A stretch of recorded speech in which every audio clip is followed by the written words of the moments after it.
Le 22 mars dernier, Nico Aliagas interviewait Emmanuel Macron pour la télévision publique grecque. Un moment fort pour le présentateur de The Voice, qui a vu son père en vie pour la dernière fois le jour de l'élection présidentielle en 2017. Dans les colonnes de Télé 7 jours, Nico Aliagas a expliqué « Il y a un symbole très fort qui me relie à l'actuel président, mais il ne le sait pas, j'ai vu mon père vivant pour la dernière fois le jour de son élection. Mon père était en vacances en Grèce, quand il a fait une chute. Petit à petit, son état s'est dégradé. Je faisais plein d'allers et retours, j'enregistrais The Voice et je retournais en Grèce. La dernière fois que je l'ai vu, il m'a juste salué. »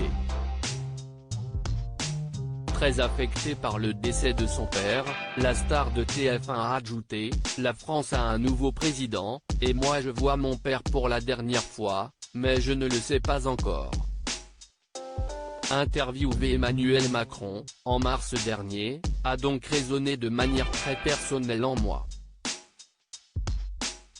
Mon père m'a toujours dit, ce n'est pas le nombre de personnes qui sont à ton enterrement qui compte, si est pourquoi elles sont là.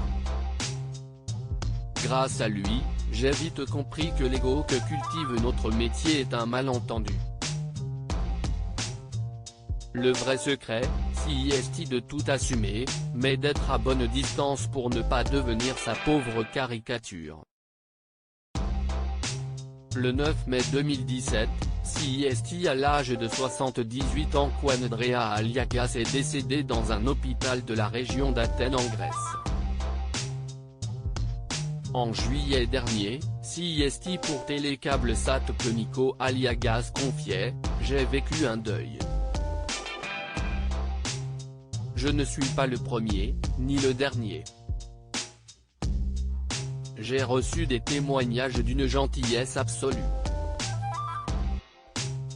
On fait partie de la vie des gens et ils ont l'impression que nos peines sont aussi les leurs. Nico Aliagas a perdu son père le 9 mai 2017. En mai 2020, si sur Instagram que Nico Aliagas avait rendu hommage à son père en partageant un cliché en noir et blanc de lui. En légende, l'animateur avait écrit « Le temps n'efface rien, il nous apprend à aimer sans vouloir posséder. » Mon père n'est plus parmi nous mais il est toujours en nous, comme un souffle, une petite voix indispensable. Je le taquinais sur la taille de son petit ongle, il me disait que sa main de tailleur était son outil et que pour maîtriser le fil et l'aiguille il avait besoin de ses ongles.